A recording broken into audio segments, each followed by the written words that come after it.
Mounting the LokkLatch gate latch is quick and easy on most gates. Self-drilling fixing screws are supplied in the latch.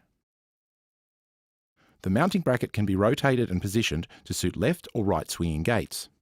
When positioned as required, simply move the mounting bracket into the main latch body, clip in place and fix it using the single stainless screw supplied. Determine how high your latch should be mounted on the fence post and install the latch body using 4 of the black self-drilling screws supplied.